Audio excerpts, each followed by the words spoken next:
Assalamualaikum warahmatullahi wabarakatuh. Perkenalkan, nama saya Yunita Febriana, NIM 2021111041 dari kelas 2A Manajemen.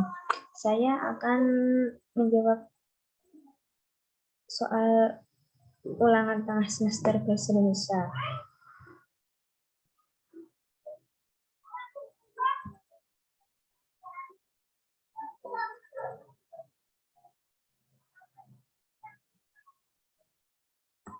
Ini nomor 1, jelaskan berdasarkan temuan mahasiswa di lapangan. Faktor apa saja yang menyebabkan terjadinya kesalahan penulisan ejaan?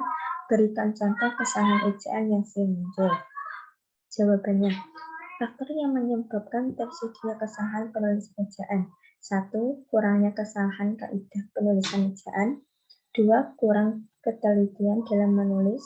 3. Keterbatasan waktu dalam pembelajaran penulisan ejaan. Contoh kesalahan ejaan, apotik. Yang betul itu apotik. 2. Telur. Yang betul itu telur. 3. Servis. Yang betul servis, bukan pakai C. Yang keempat, fotokopi. Yang betul itu pakai K, bukan pakai C. Dan pakai I, bukan pakai Y. Soal selanjutnya. Nomor 2. Bagaimana langkah membedakan kutipan langsung dan tidak langsung dalam proses pengutipan? Jelaskan dan berikan contohnya. Jawaban, kutipan tidak langsung. 1. Tidak mengalami perubahan terhadap teks yang dikutip. 2. Memakai titik. 3. Berspasi apabila ada bagian kata-kata dari kutipan yang dihilangkan. 3. Membubuhkan sumber kutipan dengan menggunakan sistem APA, MLA, maupun sistem yang berlaku lainnya. B. Kutipan tidak langsung. Mengalami perubahan kalimat pada teks yang dikutip. 2. Tidak ada perubahan ide pikiran dari pendapat orang yang dikutip. 3. Disampaikan sesuai pemahaman penulis terhadap teori yang dikutip. 4. Diakhiri dengan nomor kutipan tanpa tanda petik 2. Contohnya, kutipan asli dari artikel jurnal. Kegagalan dalam penyusunan skripsi disebabkan oleh adanya kesulitan mahasiswa dalam mencari judul skripsi, kesulitan mencari literatur dan bahan bacaan, dana yang terbatas, serta adanya kecemasan dalam menghadapi dosen pembimbing. Kurung buka Riwanto, 2003, kurung tutup.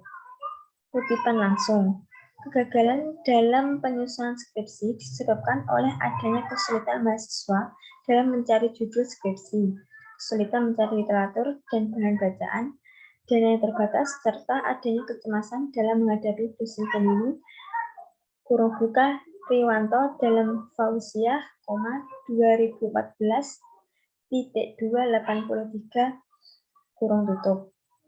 Kutipan tidak langsung. Riwanto dalam Fauziah, kurung buka 2014, 283, kurung tutup. Menyatakan bahwa ada beberapa alasan mengapa mahasiswa gagal menyusun skripsi, yaitu tidak menemukan judul skripsi, literatur dan bahan bacaan, keterbatasan uang, dan takut dengan dosen pembimbing. Selanjutnya soal yang nomor 3. Apa perbedaan dari biografi dan bibliografi? Jelaskan serta dengan contohnya. Jawaban, biografi. Biografi merupakan karya sastra tentang riwayat hidup seorang tokoh. Teks biografi ini biasanya berisi tentang sejarah hidup, pengalaman, hingga kisah sukses yang tersebut. Umumnya tokoh yang dituliskan dalam teks biografi merupakan sosok yang terkenal, sukses, patut menjadi teladan, pejuang bangsa, dan menyangkut kehidupan banyak orang. Contohnya, Isyana Sarasvati mulai dikenal dan populer sejak merilis lagu pop Keep Being You. Sebenarnya dia sudah memiliki kisah dan juga prestasi yang sangat membanggakan. Selain bagus dalam tarik suara, ternyata Isyana Sarasvati juga sangat pandai memainkan alat musik. Ayah Isyana Sarasvati adalah seorang dosen di universitas di Indonesia. Sementara ibunya sering mengajari dia dalam bermain musik. Karena kebetulan ibunya adalah seorang guru musik, sejak kecil sebenarnya Isyana Sarasvati sudah sangat suka bermain musik. Sedangkan pada saat umurnya 3 tahun, dia pernah tinggal di Belgia bersama sang ayah. Saat itu kebetulan ayahnya ia meneruskan sekolahnya untuk mendapat gelar doktor, sehingga mereka tinggal di Belgia selama 5 tahun. Jadi, semenjak kecil, Isyana Sarasvati sudah bercita-cita ingin menjadi seorang penyanyi yang terkenal. Bahkan, ia sudah bisa menciptakan sebuah lagu sendiri pada umur 7 tahun. Sekarang, bibliografi. Bibliografi merupakan sebuah daftar pustaka yang meliputi isi serta deskripsi sebuah buku yang terdiri dari judul, pengarang, edisi, cetakan, kota penerbit, tahun penerbit, jumlah halaman, serta ukuran tinggi buku dan ISBN. Contoh, Ibeng Pramana AN 1945, Bintang Nusantara, Jakarta, Gramedia Dikbud 1999, Kisah Seorang Pelajar, Jakarta, 2 Balai Pustaka. Selanjutnya nomor 4. Apa perbedaan makna antara kata pukul dan jam? Jika dilihat dari penggunaan untuk menunjukkan kata pergantian waktu, jelaskan disertai dengan contoh kalimatnya. Jawaban, kata pukul. Kata pukul untuk menunjukkan saat atau waktu, di mana peristiwa akan terjadi. Contoh penggunaan kata pukul yang tepat dan sesuai maknanya seperti jam belajar di sekolah akan dimulai pukul 07.00. Kata jam. Kata jam menunjukkan masa atau jangka waktu yang sering juga kita sebut dengan durasi. Contoh, setiap hari Minggu, saya berolahraga selama 2 jam dengan bersepeda di taman. Sekarang nomor 5. Bahasa berdasarkan hakikatnya merupakan sistem bunyi bermakna. Jelaskan pernyataan tersebut dan apa kaitannya antara sistem bunyi bermakna dengan pengguna bahasa. Jawabannya, bahasa dinyatakan sebagai sistem lambang bunyi, yakni bahasa itu merupakan susunan kumpulan dari lambang-lambang bunyi seperti A, B, C, D, E, F, dan seterusnya. Dinyatakan sebagai sistem karena lambang-lambang bunyi harus disusun berdasarkan pola kebahasaan yang telah disepakati oleh masyarakat pemakai bahasa sehingga lambang-lambang tersebut memiliki makna atau bermakna. Nomor selanjutnya nomor 6. Mengapa sering terjadi kesalahan penulisan tanda koma? Jelaskan disertai 5 contoh kesalahan tersebut. Jawaban, pemisahan unsur rincian dalam kalimat. Pada rincian terakhir yang biasanya diikuti kata hubung sebelumnya tapi diberi tanda koma. Contoh yang benar, aku hanya membawa tas, koma, buku, koma, dan pensil. Contoh yang salah, aku hanya membawa tas, koma, buku, dan pensil. Yang kedua, pemisah antara anak kalimat yang mendahului induk kalimat. Hal ini tidak berlaku bila induk kalimat mendahului anak kalimat. Contoh yang benar, karena diejek oleh teman-temannya, koma, adik tidak mau sekolah lagi.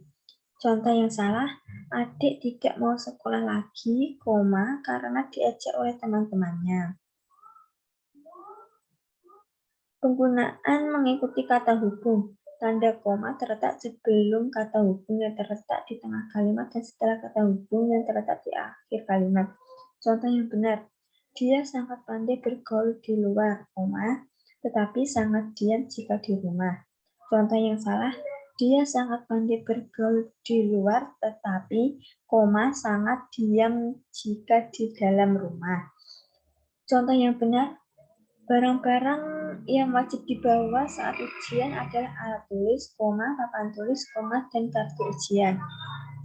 Contoh yang salah, barang-barang yang wajib dibawa saat ujian adalah alat tulis, papan kertas, dan kartu ujian. Contoh lagi, contoh yang benar, Mirza sangat pandai berbicara dalam sebuah organisasi, tetapi sangat pendiam ketika berada di rumah. Contoh yang salah, Mirza sangat pandai berbicara dalam sebuah organisasi, tetapi, sangat pendiam ketika berada di rumah. Selanjutnya yang nomor 7. Apa perbedaan dari makna dari tanda titik 2 dengan titik koma? Jelaskan disertai dengan 2 contoh penggunaan tanda tersebut yang benar. Tanda titik 2. Pada dasarnya, tanda titik 2 banyak digunakan untuk menjelaskan perincian. Akan tetapi secara teknis, terdapat beberapa perbedaan mendasar. Tanda titik 2 tidak bisa menjadi pengganti kondisi, tetapi dia memiliki sejumlah fungsinya sendiri. Antara lain, tanda titik 2 dipakai pada akhir suatu pernyataan lengkap yang diikuti perincian atau penjelasan. Contoh. 1. Anak-anak diminta mengumpulkan bunga-bunga yang tumbuh di sekitar taman itu. Titik 2. Mawar, melati, dan kenanga. 2. Anak-anak berandalan itu berhasil mengepungnya. Dan saat itu Abid hanya punya 2 pilihan. Titik 2. Bertarung atau berteriak. Selanjutnya tanda titik koma. Dilansir dari Pedoman Umum Ejaan Bahasa Indonesia atau PUEBI, tanda titik koma dapat dipakai sebagai pengganti kata penghubung konjungsi seperti karena, sedangkan, sementara itu, meskipun, dan seterusnya. Untuk memisahkan kalimat setara yang satu dari kalimat setara yang lain di dalam kalimat majmuk. Contoh, senja sudah turun. Titik koma. Kandang ayam belum ditutup. Yang B, Abid menyapu halaman, titik koma, Abid menyirami bunga. Nomor selanjutnya yaitu nomor 8. Jelaskan mengapa sering terjadi kesalahan penulisan huruf miring. Berikan contoh kesalahan tersebut disertai dengan pembahasannya. Jawaban, karena kurang mengerti tata cara penggunaan penulisan huruf miring sehingga banyak terjadi kesalahan dalam penggunaannya. Huruf miring dipakai untuk menunjukkan istilah atau kata yang berasal dari bahasa asing. Dalam hal ini, huruf bercetak miring pada umumnya dipakai pada pengutipan judul buku, nama koran, atau media pers. Selain itu, huruf miring juga bisa digunakan untuk menegaskan kata atau bagian tertentu dalam kalimat atau penulisan kata-kata yang bukan merupakan bahasa Indonesia, seperti istilah bahasa Inggris dan bahasa daerah. Contoh,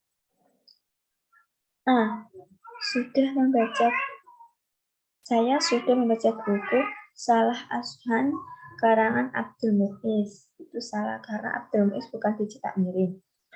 Yang B, saya sudah membaca buku Salah Asuhan karangan Abdul Muiz. Itu benar karena Abdul Muiz sudah dicetak miring. Contoh lagi, nama ilmiah buah manggis ialah Grancinia mangostana. Itu salah karena Grancinia mangostana tidak dicetak miring. Yang B, nama ilmiah sebuah manggis ialah Gracinia mangostana. Itu benar karena nama Gracinia mangostana dicetak miring. Yang nomor terakhir nomor 9, yaitu jelaskan bentuk kesalahan penulisan konsonan dan vokal pada karya tulis ilmiah. Berikan contoh kesalahan tersebut disertai dengan pembenarannya. Jawaban, kesalahan penulisan huruf konsonan dan vokal biasanya dipengaruhi oleh kata baku dan tidak baku, adanya pengurangan kata, serta adanya penambahan kata. Contoh, kesalahan penulisan huruf vokal. 1.